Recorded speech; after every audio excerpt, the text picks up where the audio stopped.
Okay, so one sec. I just wanted to record this session simultaneously for the students who will be missing this. And anyway, I had forgotten to do so. So let me just quickly repeat few of the things what I have just covered. So let me start with the introduction of um, sockets. Socket is the endpoint that establishes a communication between the two ends of the computer. These sockets are basically are for the two types of communication. One is connection oriented and connectionless. The connection oriented communication is nothing but when the path between the two ends is reserved, and that time we make use of TCP/IP protocol for connection oriented. So TCP/IP sockets are for connection oriented communication. For connectionless means the packets are routed in different direction. Here the packets may get delivered through different routes. Only advantage in this type of communication is the packets will reach faster, and even if one route fails, the packets may take the alternative route. So here the speed is the advantage of the connectionless. In connectionless, we make use of UDP protocol, that is user datagram protocol, and the socket which supports connectionless communication is called as datagram socket.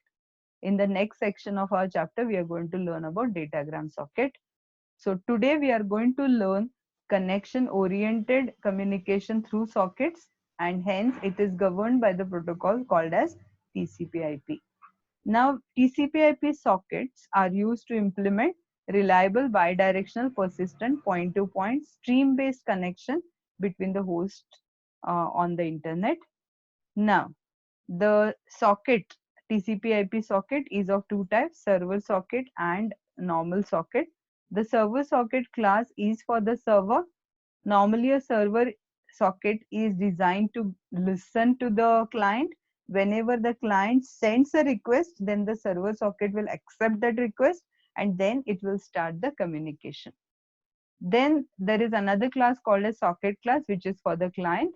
The socket class is designed to connect to the server by sending the first request. And when the request is sent, if the communication is proper or if the specified connection is proper, then the server will respond to it and the communication will get uh, initiated. So now first we are going to learn the client socket class, which is for the client. Here we are going to learn the two constructors, how to create a socket class object.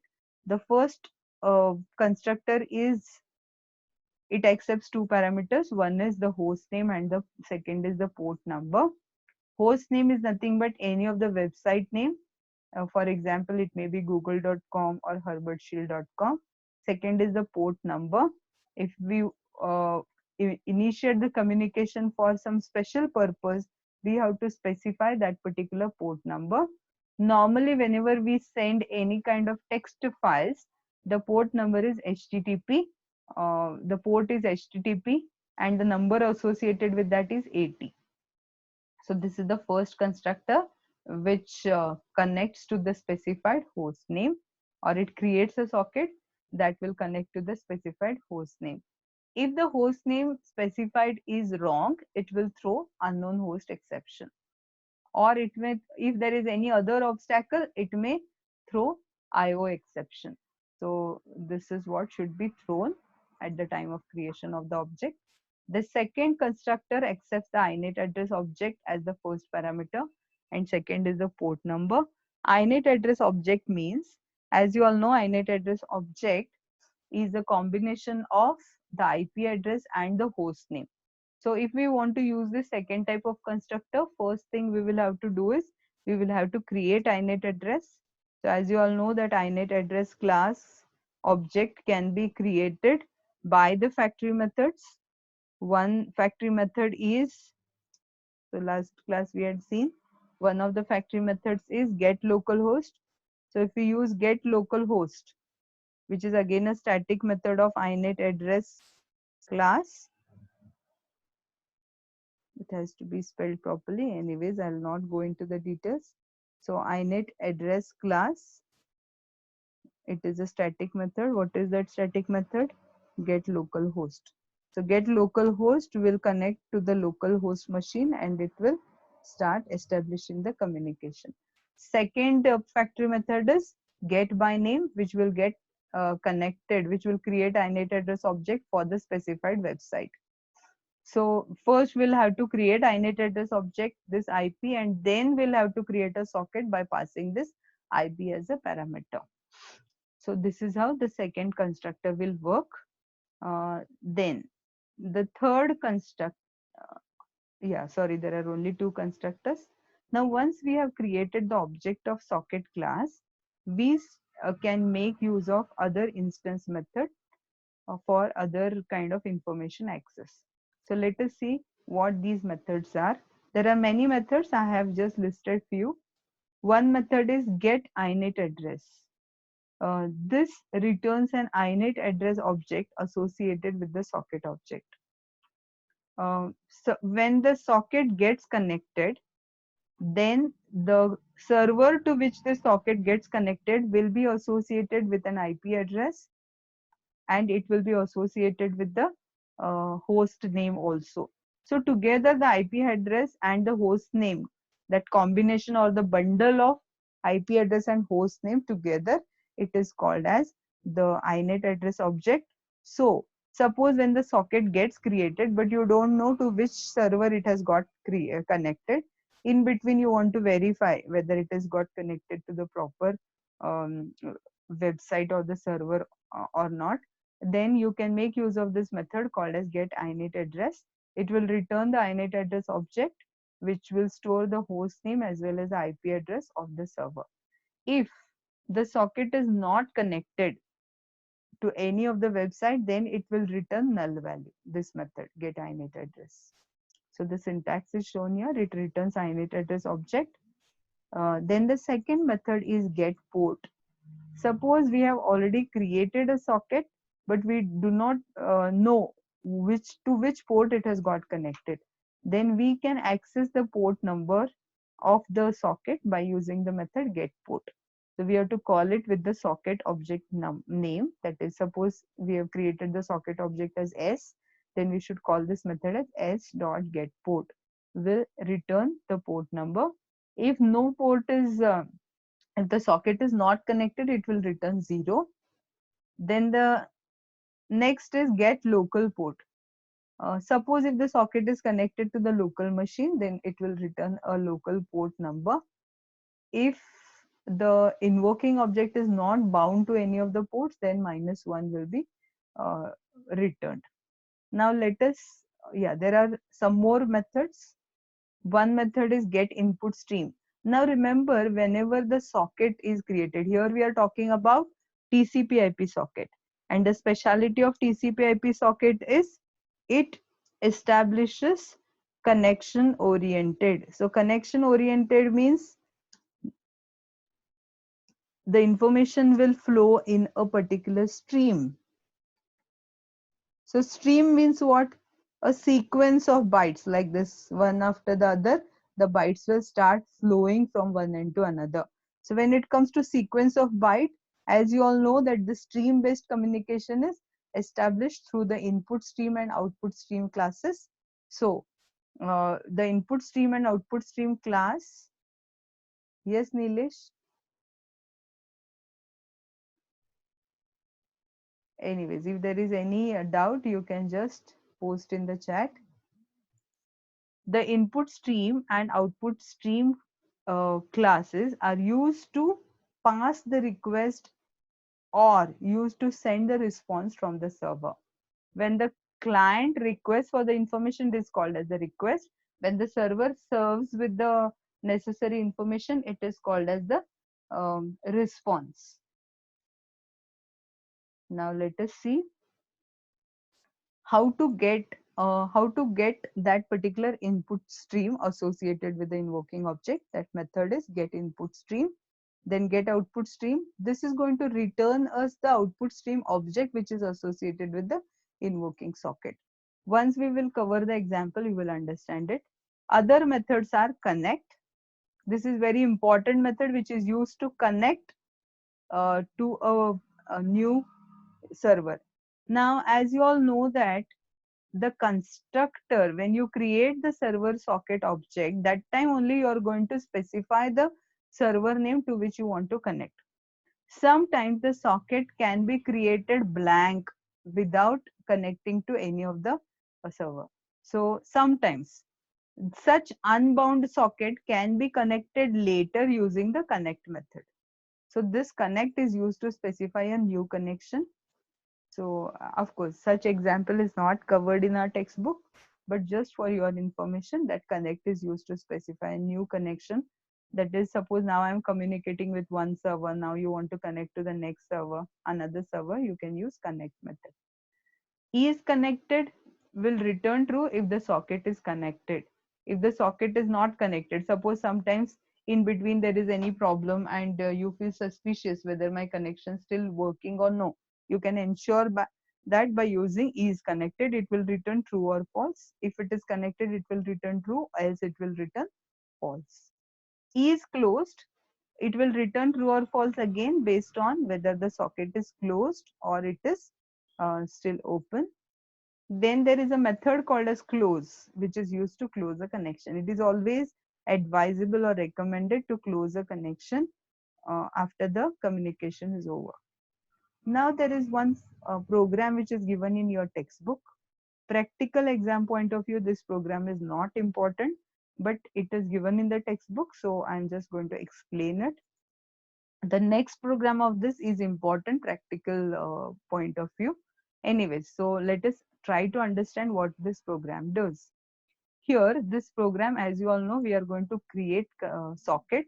Any kind of communication we require this java.net package, so we are going to import that.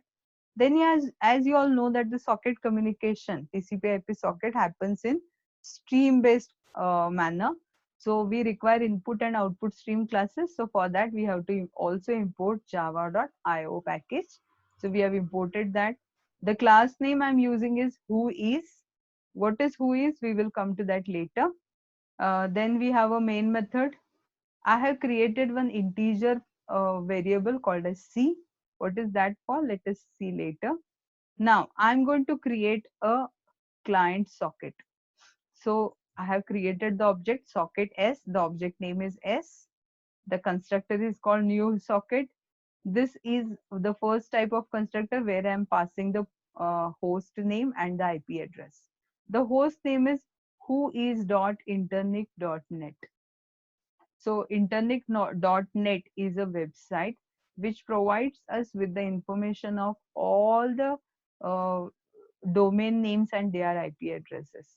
So I have downloaded a special document for this to, I mean, for your information about what is internic.net. I will come to that now. So first let us understand that we have created a socket that is connected to the internic.net website through the port number 43. What does this 43 port number indicate? This 43 port number indicates a special protocol called as whois. There is a protocol, as we have HTTP, FTP, SMTP. Similarly, there is a protocol called as whois.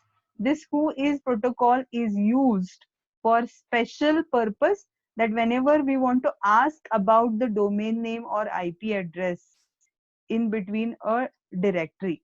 Like as you all know that now, of course, in your mobiles you have all your contact list saved, but earlier we used to when this mobile phones were not there, when we used to use landline, then we used to write our numbers in small diary.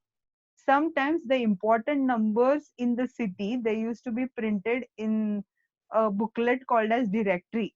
So we used to call it as telephone directory. So whenever the district level or taluka level, that directory used to be printed, that directory had all the important phone numbers or the companies and their contact numbers in that particular directory. Similarly, uh, on the internet, there is one website called as internic.net. This particular website stores all the computers. Now, as you all know that whichever computer wants to participate in the internet. And it wants to become a domain in the sense, as you all know, that suppose gccbgm.org is my website. So whenever I want to host my website, I register my domain name. So whenever the domain name gets registered, its information is automatically stored in a special website called as internet.net. And suppose I want to ask for a particular domain name and its IP address, etc., then in that case I make use of this whois protocol, which is number 43. Anyways, what we are going to do in this program, let me tell you later. So let us learn line by line. Once I have created a socket which will connect to internet.net website, then I'm creating input stream object. As you all know, it is just created input stream object in. It is the name of that object is in, which will receive the information.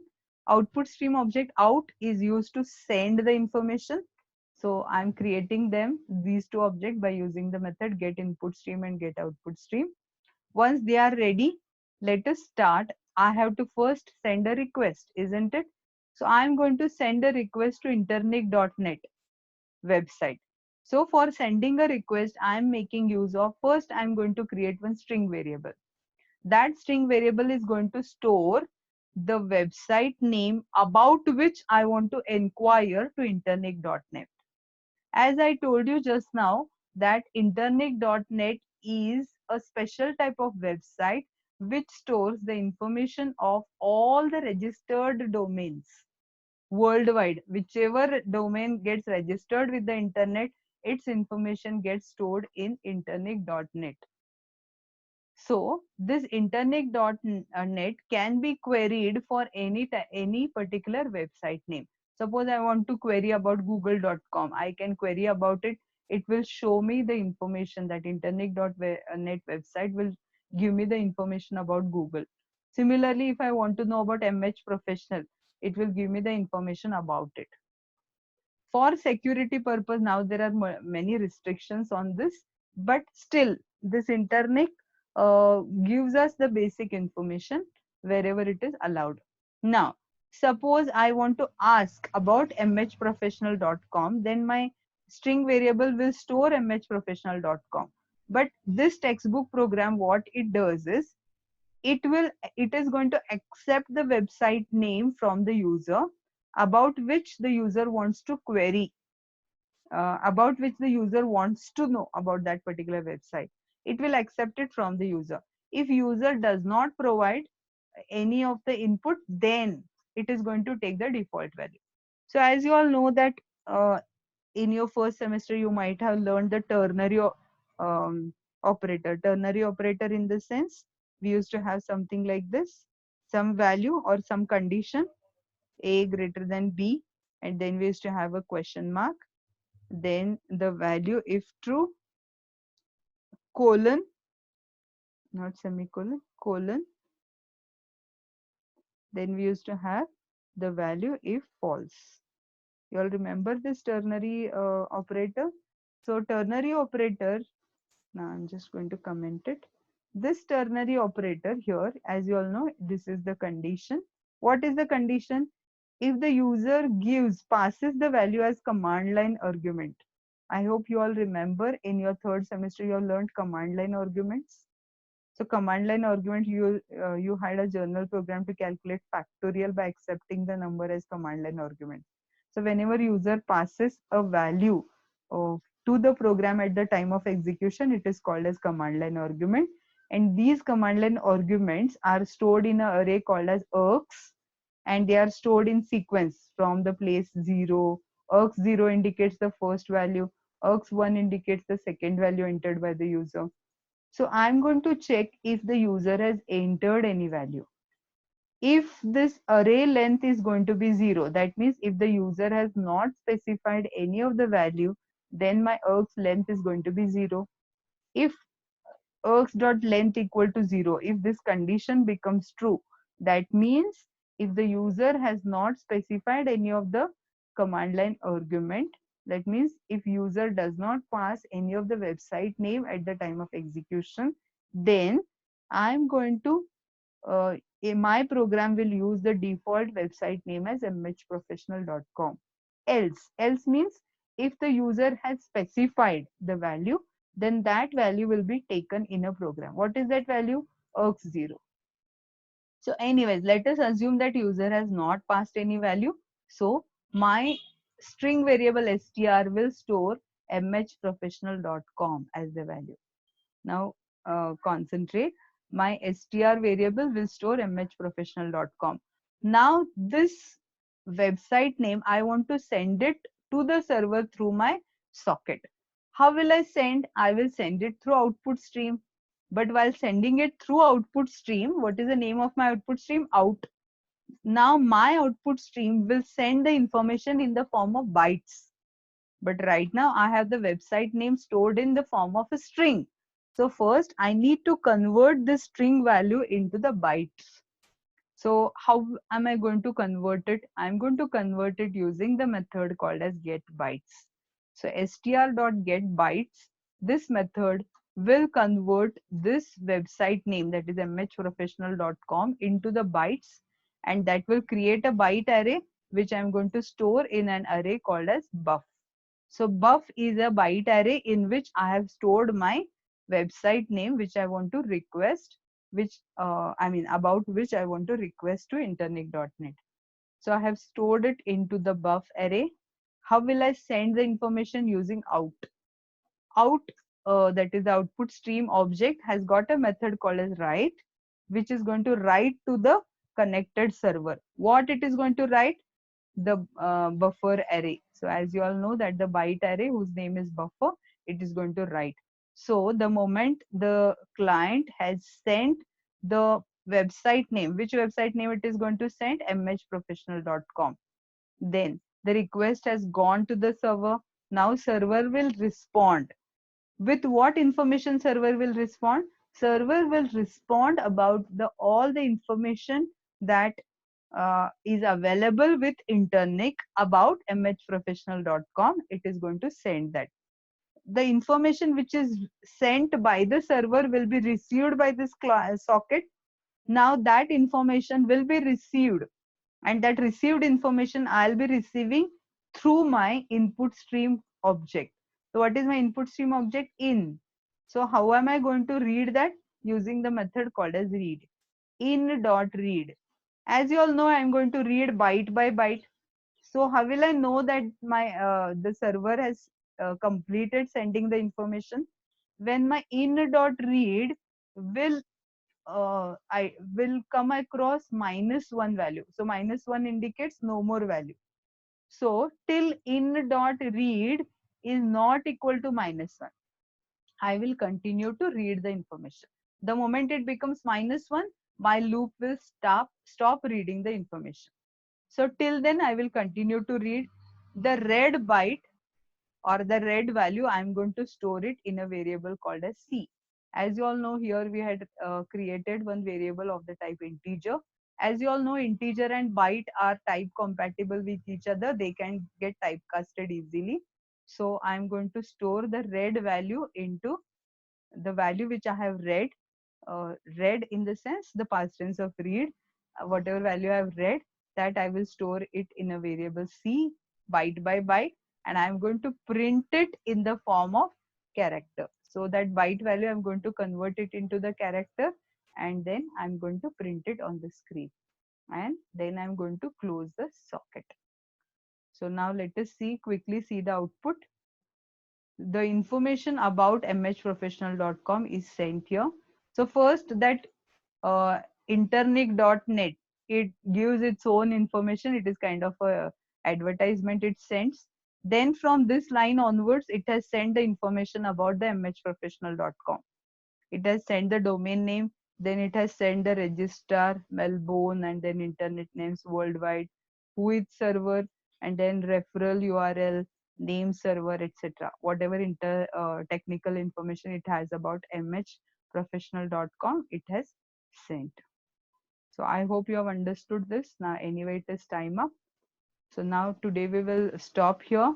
If you have any doubts, you can paste your doubts on the chat so that I can read. None of you asked doubt, so I'm doubtful whether you have understood everything or nothing. Anyways, so this program, uh, I have already sent you through notes. So read once again. Anyway, practically this program is not important, but if you are asked to explain about the socket, you can write either this program or the next program. So let us stop here today. Tomorrow we will see the next journal program which you have already executed, client socket and the